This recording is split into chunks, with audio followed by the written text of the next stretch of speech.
오늘 보실 말씀 신약성경 362쪽 히브리서 10장 1절부터 18절까지의 말씀을 제가 읽겠습니다. 율법은 장차 올 좋은 일의 그림자일 뿐이요 참 형상이 아니므로 해마다 늘 드리는 같은 제사로는 나오는 자들을 언제나 온전하게 할 수 없느니라. 그렇지 아니하면 섬기는 자들이 단번에 정결하게 되어 다시는 죄를 깨닫는 일이 없으리니 어찌 제사 드리는 일을 그치지 아니하였으리요. 그러나 이 제사들은 해마다 죄를 기억하게 하는 것이 있나니 이는 황소와 염소의 피가 능히 죄를 없이 하지 못함이라.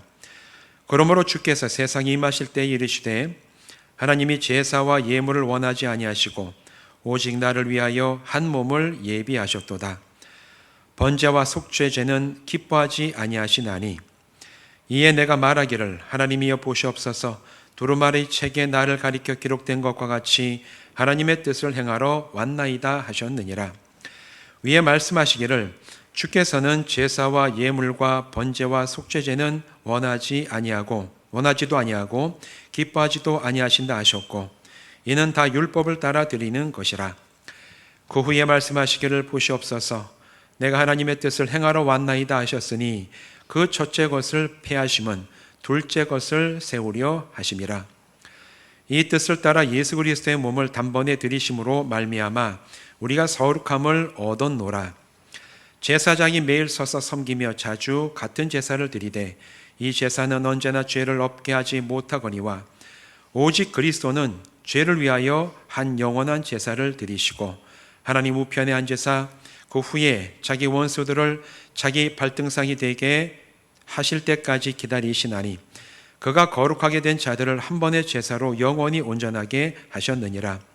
또한 성령이 우리에게 증언하시되 주께서 이르시되 그날 후로는 그들과 맺을 언약이 이것이라 하시고 내 법을 그들의 마음에 두고 그들의 생각에 기록하리라 하신 후에 또 그들의 죄와 그들의 불법을 내가 다시 기억하지 아니하리라 하셨으니 이것들을 사하셨은즉 다시 죄를 위하여 제사 드릴 것이 없느니라.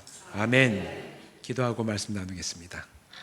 하나님, 우리에게 예배할 수 있는 좋은 교회와 예배당과 믿음의 공동체를 주시니 감사를 드립니다.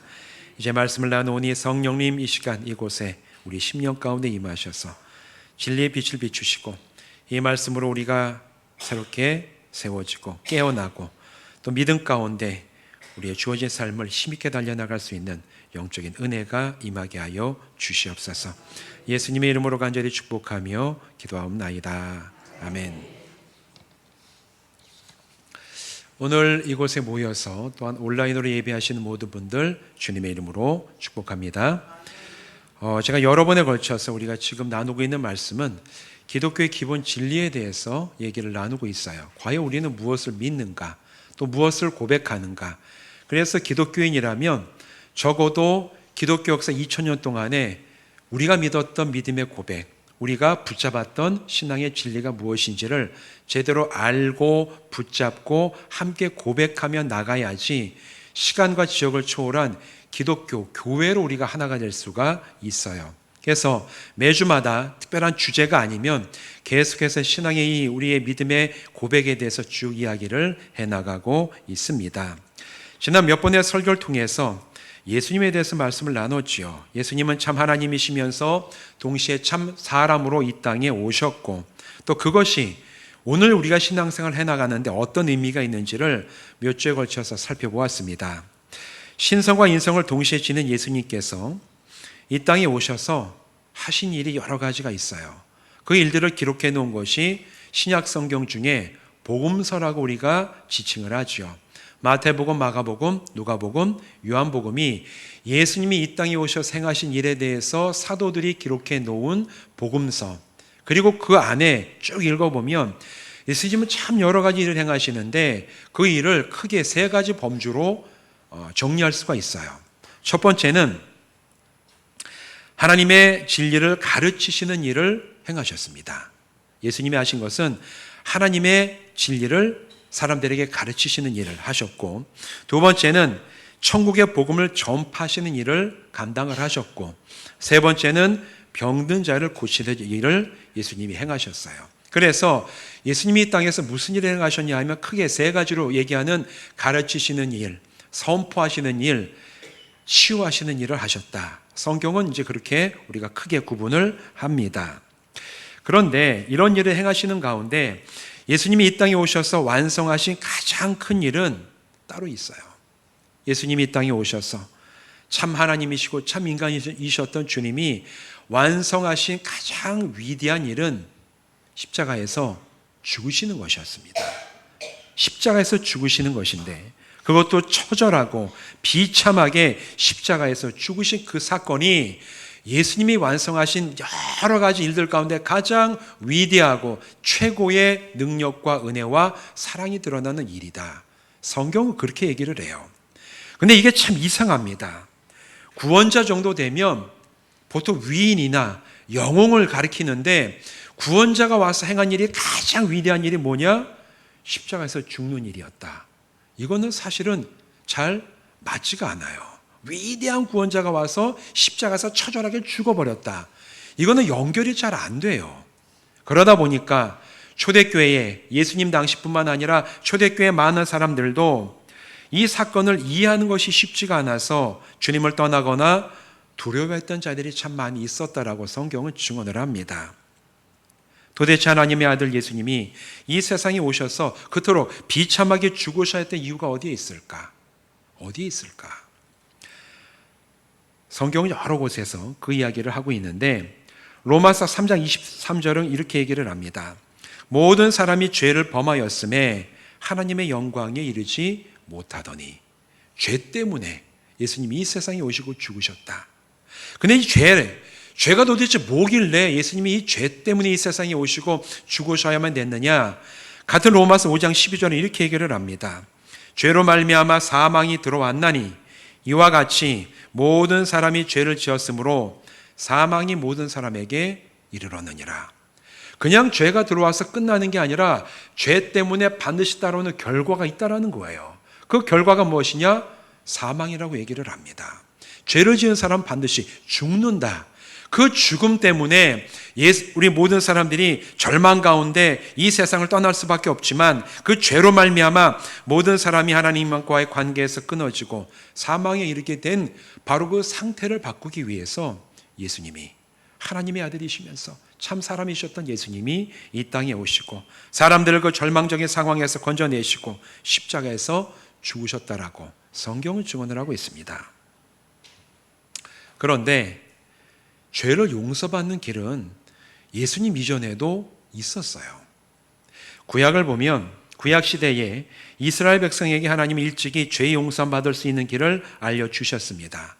출애굽기 29장을 보면 그때 처음으로 속죄의 제사에 대한 이 율법 규정이 나오는데 죄를 지은 사람을 대신하여 짐승을 제물로 죽여서 그 짐승의 피를 흘리고 짐승의 그 고기를 태움으로 말미암아 죄 지은 사람의 그 죄를 대신 죄값을 치르게 하는 속죄 제사가 구약 시대에도 분명하게 있었어요. 그래서 그런 제사를 지냄으로 죄 지은 사람이 자기의 죄를 사함받는 일이 일어났습니다. 그런데 문제는 이렇게 드리는 제사가 한계가 너무너무 분명했다라는 거예요. 짐승을 제물로 잡아 드리는 구약의 제사는 사람이 행한 죄, 겉으로 드러난 죄만을 주로 용서받게 하는 그런 효과가 있었어요.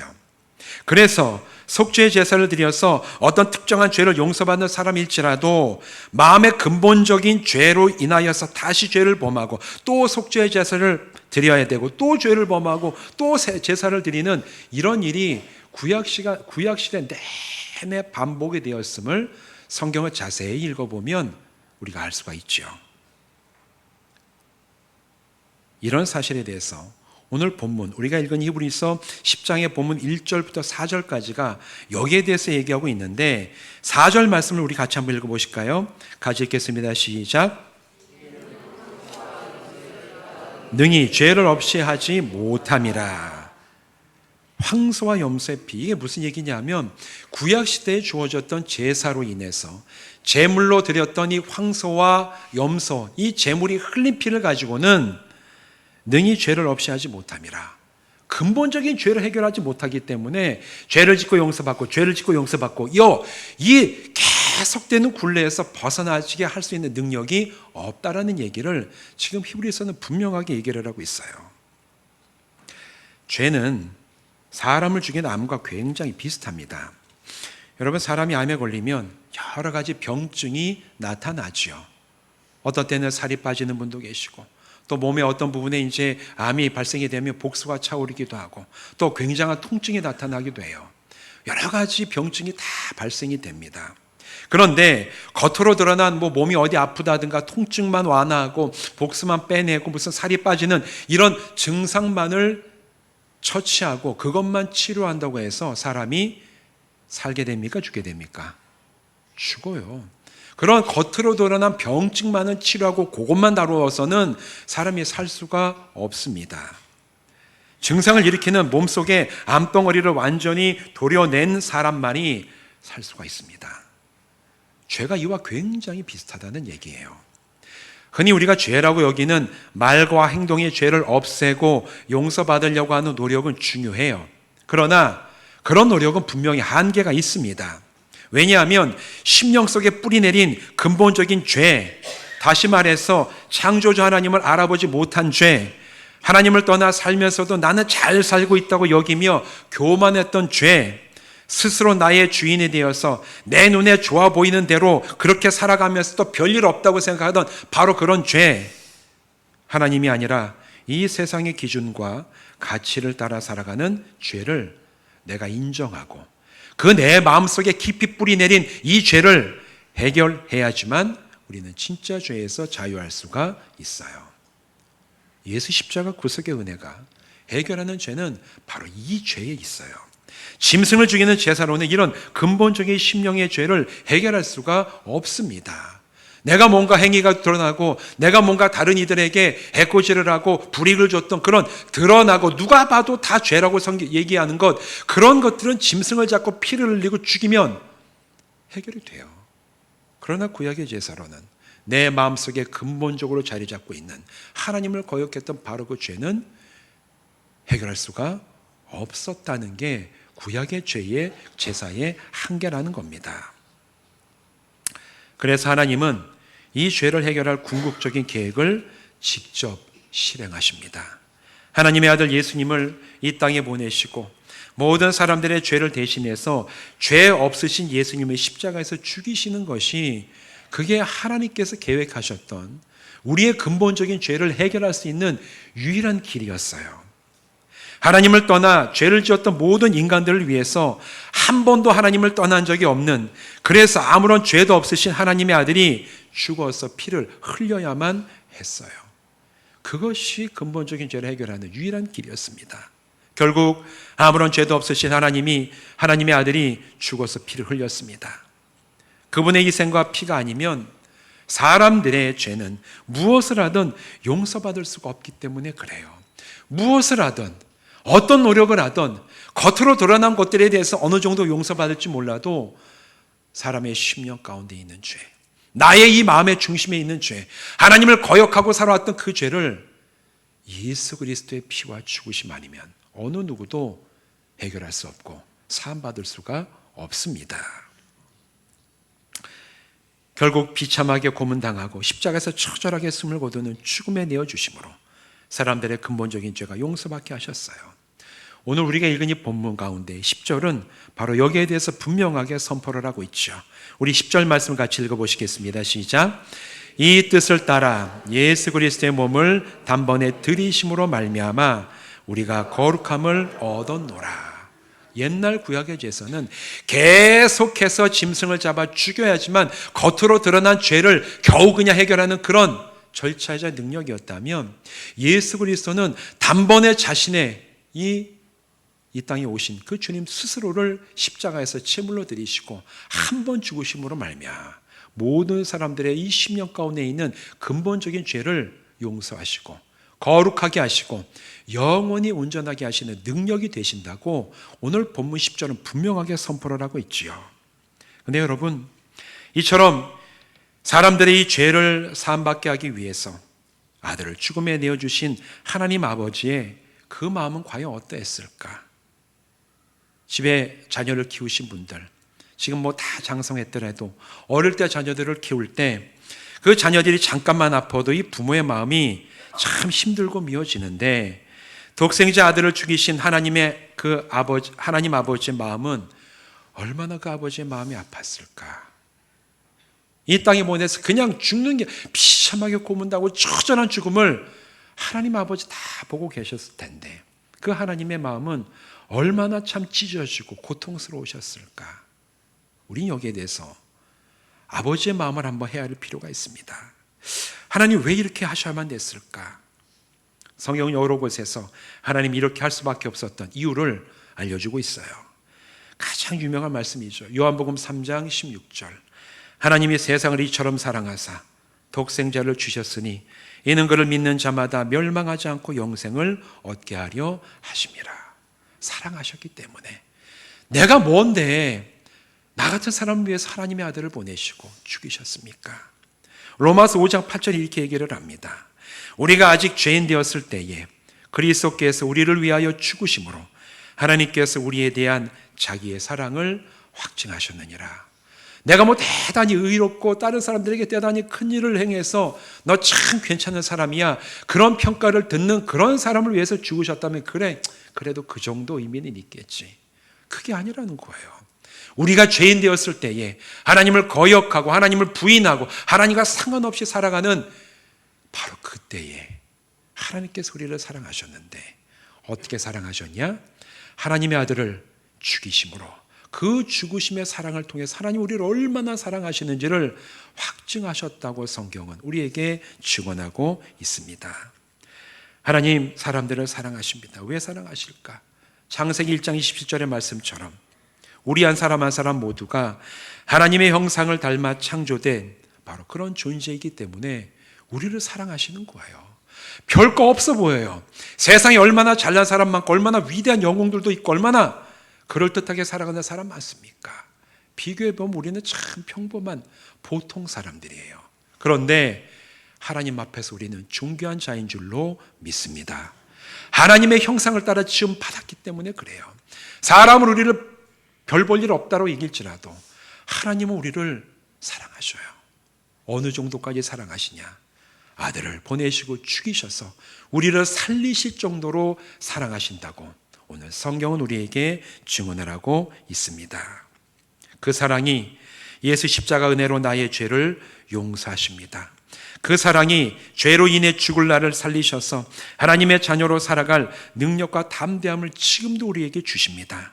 그 사랑이 예수 십자가 구속의 은혜를 믿고 확신하는 여러분의 심령 속에 큰 기쁨과 감격으로 깊이 뿌리 내리기를 주님의 이름으로 축원드립니다.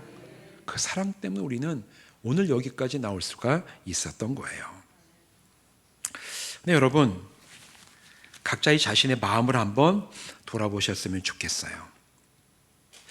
나에게 이 십자가를 통해서 부어주시는 그 애틋한 하나님의 은혜와 사랑에 난 정말 뜨겁게 감격하고 감사하고 기쁨을 가지고 살아가고 있는가?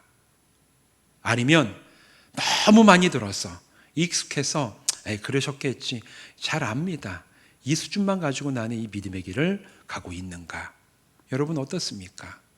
여러분의 마음과 그 복음에 대한 여러분의 감격과 기쁨이 어느 방향에 있어요? 우리 한번 여기에 대해서 정직하고 진지하게 내 심령을 한번 돌아볼 필요가 있습니다. 제가 이번 주에 이 말씀을 준비하면서 회개하고 내가 이랬구나라고 깨달은 게 있어요. 드라마 때문에 그랬어요. 드라마 때문에. 저는 원래 드라마를 잘 안 봅니다. 드라마 빨리 안 끝나고 계속 이어지면 시간이 아까워가지고 드라마를 잘 안 보고, 뭐 봐도 뭐 멜로드라마 이런 거는 애당초 볼 이제 마음 자체도 없어요. 근데 월요일쯤 되면 월화는 제가 이제 시간이 나면 그냥 머리를 좀 식히느라고 유튜브에서 뭐 정보도 없고 하면서 누굴로 보는데, 뭐 강추 드라마 쫙 해서 호기심에 한번 눌러봤습니다. 이제 그랬더니만 드라마를 요약해가지고 줄거리만 쭉 연결해가지고 이제 한 2시간짜리 이제 2시간도 길죠 사실은. 했는데 그 드라마가 뭔 드라마냐 하면 2년 전에 나왔던 드라마였어요. 연인. 제목도 멋있죠. 연인. 보신 분 계시죠? 병자호란 배경으로 해서 사극인데 거기 이제 남녀 주인공이 병자호란의 이제 그 시대적인 어떤 그런 상황 속에서 얼마나 정말 사랑하고 막 그런 얘기 쫙 이렇게 드라마, 그게 뭐 21편인데 요약해가지고 2시간을 만들어 놨더라고요. 쫙 봤어요. 아주 은혜가 됐습니다. 아주 얼마나 그게 절절한지 보면서 막 너무 마음이 막 애틋해지고 아주 뭉클해지고 막. 이제 아내가 저보고 갱년기라고 이제.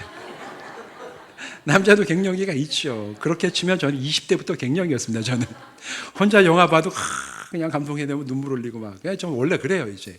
그러니까 사람들을 공감하는 능력이 일종의 좀 남자들 중에서는 특별하게 공감하는 능력이 있는데 너무 이 주인공 사이에 이 뭐 마음 그 대사가 너무 애틋한 거야. 은혜 받으면서 그 유튜브를 보고 이제 뭐 마친 다음에 이제 설교 준비 제가 쭉 이제 화요일부터 설교 준비를 하는데 쭉 하면서 기도하면서 설교 준비하고 있는데 기도를 하는데 갑자기 제 마음속에 확 떠오르는 생각이 있었어요. 그게 뭐냐면 한 달만 지나도 기억이 안 날 그 드라마 그 줄거리 보고 그거 보고 그렇게 애틋하고 마음이 찡하고, 그런데 지금부터 영원까지 죽음 넘어서까지 나의 생각을 바꾸고 나의 이 신분을 바꾸고 우리에게 영원한 생명을 주시는 하나님 아버지의 이 사랑의 이야기에 너는 얼마나 그걸 감격하고 감사하고 애틋해하고 마음 졸이며 살아가고 있냐. 갑자기 그 질문이 그 기도하고 말씀을 준비하는 건데 확 제 마음속에 떠오른 거예요. 하나님께서 깨닫게 하신 거죠. 제가 그때 돌아봤습니다. 너무 내가 이걸 평범하게 생각했구나. 너무 이 복음에 대한 얘기를 많이 하고 많이 듣고 전해야 되고 그러다 보니까 너무너무 당연한 것처럼 생각해서 2시간짜리 드라마 줄거리 보면서도 그냥 찡해지고 가슴이 애틋해지는데 이 애틋한 하나님의 사랑의 이야기에 대해서는 주여, 제가 정말 거기에 대해서 깊이 생각하지 않고 너무나 당연하게 여기면서 살아왔군요. 저의 마음속에 그 생각이 막 들면서 이 회개하는 마음이 저의 마음속에 막 올라오는 거예요. 저만 그래요? 여러분은 어떻습니까? 그래서 이 말씀을 꼭 드리고 싶었어요. 여러분은 어떻습니까? 이 하나님의 말씀이 내가 오랫동안 신앙생활하면서 너무 익숙하게 듣고 내가 전하기도 하고 그러면서 그 복음에 드러난 절절한 사랑, 그게 오늘 우리에게 감격이 되고 기쁨이 되고 애틋함이 되고 놀라운 정말 감동이 되는지, 그런 삶을 살아가고 있는지, 아니면 너무 빤한 삶을 살아가고 있는지, 그런 마음으로 복음을 대하고 있는지, 저처럼 여러분도 정직하게 한번 여러분의 심령을 돌아보시기를 부탁을 드립니다. 예수님의 십자가에서 피 흘리시고 죽으심은, 그래서 우리가 구원을 얻었다는 말은 값싸고 상투적인 이야기가 아니에요. 이건 영원한 이야기고 비교할 수 없는 사랑의 이야기입니다. 그래서 오늘 이 본문 말씀 12절부터 14절 이렇게 얘기를 하고 있죠. 오직 그리스도는 죄를 위하여 한 영원한 제사를 드리시고 하나님 우편에 앉으사 그 후에 자기 원수들의 자기 발등상이 되게 하실 때까지 기다리시나니 그가 거룩하게 된 자들을 한 번의 제사로 영원히 온전하게 하셨느니라. 한 번 죽으심으로 믿는 자들을 온전하게 하시고 그 죄에서 해방되어서 하나님의 자녀가 되는 용서의 능력을, 또 그 길을 여셨다라고 성경은 분명히 얘기를 해요. 더 나아가 그 모든 죄의 현상을 불러일으키는 근원이 되는 죄도 사함받는 능력인 줄로 믿습니다. 예전에 드렸던 제사는 그냥 드러난 죄만 해결했을 뿐이라면, 그러나 예수 그리스도께서 십자가에서 죽으심으로 우리에게 주시는 그 죄 용서함의 능력은 내 마음속에 있는 근본적인 죄까지도 해결해 주시고 내 마음을 돌이키게 하시고 하나님께 매이게 하시고 하나님의 자녀가 되는 위대한 능력인 줄로 믿습니다. 우리가 그걸 믿기 때문에 신앙의 길을 가는 거 아닙니까? 그 능력을 신뢰하기 때문에 내가 지금도 때로는 흔들릴지라도 주님을 바라보며 새 힘을 내면서 믿음의 길을 가는 게 아니에요. 바로 여기에 우리의 신앙의 기초가 있고 능력이 바로 여기에서부터 나오는 줄로 믿습니다. 이 은혜를 아는 것은 굉장히 중요해요. 들어서 아는 것은 중요합니다. 하지만 십자가 복음을 듣고 아는 것만으로는 죽은 영혼이 살아나지 않아요. 아무리 잘 알고 있어도 그게 나에게 지식이 아니라 능력이 돼서 나에게 다가오고 정말 그렇구나라는 내 입술과 마음의 고백이 있을 때에만 여러분은 살아날 수가 있습니다. 그러기 위해서 먼저 내가 하나님을 떠나고 무시했던 죄인임을 진실되고 철저하게 인정을 해야 됩니다. 하나님을 떠나서는 나의 인생이 잠깐은 괜찮은 듯 보여도 결국에는 하나님을 알지 못한 채 죄로 인해서 망하고 죽게 될 것임을 받아들여야 돼요. 분명히 말씀드리지만 예수 없이 죽은 분은 예수 없이 살다가 예수 없이 죽음에 처하게 될 겁니다. 그 끝은 저는 굳이 그분이 지옥 갑니다 그렇게 얘기하지 않아도 얼마나 그게 비참하고 비극적인 죽음이 되겠습니까? 예수 없이 사는 것도 비참하고 죽음인데 예수 없이 세상을 떠나는 것은 돌이킬 수 없는 비극이에요. 그게 주님을 알지 못하는 사람의 운명입니다. 그런데 하나님을 떠났던 내 영혼이 다시 살아나고 죄로부터 자유함을 얻는 유일한 길이 예수 그리스도의 십자가 대속의 죽으심임을 내가 받아들이고 내가 믿을 때 그때 진짜 그 사람은 변화가 일어나고 살아날 수가 있어요. 그리고 그렇게 믿어지는 자에게 주님이 주시는 죄사함의 은혜와 생명의 기쁨과 회복의 능력을 경험할 때 그 사람은 참으로 믿음의 길을 가는 첫 걸음을 떼게 됐다고 얘기할 수가 있는 거예요. 이런 경험과 체험이 없이 그저 교회만 왔다 갔다 하는 것은 참 죄송한 말씀이지만 종교 생활에 불과합니다. 그 종교 생활은 교회 나오는 것이나 절에 가는 것이나 큰 차이가 없어요. 왜? 하나님과 상관없이 살아가기 때문에. 그러나 내가 하나님을 떠났었습니다. 그 죄를 사는 능력은 예수 십자가 외에는 없습니다. 주여, 제가 믿습니다. 이 고백을 통해서 내가 변화되면 그 사람은 하나님과 상관 있는 사람이 되고 하나님 주시는 믿음의 길을 가는 것이 되고 하나님과 동행하는 삶을 살아가게 될 줄로 믿습니다. 여러분, 혹시 나의 이 교회 생활이 종교 생활 같이 머물러 있다면 여러분 박차고 일어나셔야 돼요. 하나님, 종교 생활이 아니라 믿음의 자리로 나가길 원합니다. 하나님 만나고 동행하는 자리로 나가기 원합니다. 이 믿음의 자리로 나가는 여러분 되시기를 주님의 이름으로 축원드립니다. 사랑하는 성도 여러분, 하나님께서 아들 예수님의 십자가 죽으심으로 여러분의 죄가 사함받는 은혜와 사랑의 길을 오늘 우리에게 열어주셨습니다. 예수님께서 십자가에서 흘리신 피는 모든 죄를 사함받게 하는 거룩한 보혈이에요. 이 능력을 신뢰하며 예수 그리스도가 흘리신 그 십자가로 더 가까이 나가시기 바랍니다. 때로는 믿어지지 않을 때도 있어요. 괜찮습니다. 내가 믿어지지 않으면 구하시면 돼요. 왜냐하면 이 믿음은 나의 믿음이 아니에요. 예수님이 구원자가 되시고 예수 십자가 구속, 그 십자가 보혈이 나의 죄를 사시는 능력이 되는 것을 믿는 것은 나의 지성과 나의 의지가 아니라 하나님이 주시는 믿음이 나 안에 들어올 때만 믿게 되는 거예요. 그래서 믿어지지 않아도 괜찮아요. 하나님 앞에 간구하십시오. 하나님, 저에게 이 복음이 믿어지는 은혜를, 믿음을 더하여 주시옵소서. 구할 때 가장 좋은 곳을 응답하시는 하나님께서 여러분의 심령 가운데 그 믿음을 부어주실 줄로 믿습니다. 그래서 이제 하나님께서 예수 십자가 복음이 믿어지게 하실 때 그때 주시는 자유함, 기쁨, 감격, 그 하나님의 사랑에 대한 절절한 그 은혜와 깊은 우리의 사랑도 경험하시면서 그 은혜 위에서 믿음의 길을 성실하게 달려가는 우리 모든 새로운 교회 성도들 되시기를 주님의 이름으로 축원드립니다. 기도하시겠습니다. 하나님, 우리가 무엇이길래 우리를 그토록 사랑하셔서 예수님의 십자가 위에서 죽게 하시고 그 십자가 구속의 은혜를 통하여 오늘 우리가 죽음에서 벗어나 생명의 나라로 옮기고 하나님을 대적하던 죄인에서 하나님의 자녀가 되는 놀라운 은혜를 우리에게 베풀어 주셨습니까? 하나님의 사랑이 아니면 우리가 어떻게 설 수가 있고 살 수가 있겠습니까? 그 사랑이 오늘 우리를 살림을 성경이 증언하고 있사오니 주여 우리가 믿습니다. 그 믿음 가운데 하나님의 사랑을 더 깊이 체험하고 그 사랑 때문에 우리의 마음이 감격하고 애틋하고 절절하여서 그 하나님의 사랑을 평생 찬양하고 예수 그리스도의 그 구원자가 되심 가운데 우리가 능력받아 믿음으로 우리의 삶을 살아가는 모든 성도들 되게 하여 주시옵소서. 예수님의 이름으로 간절히 축복하며 기도하옵나이다. 아멘.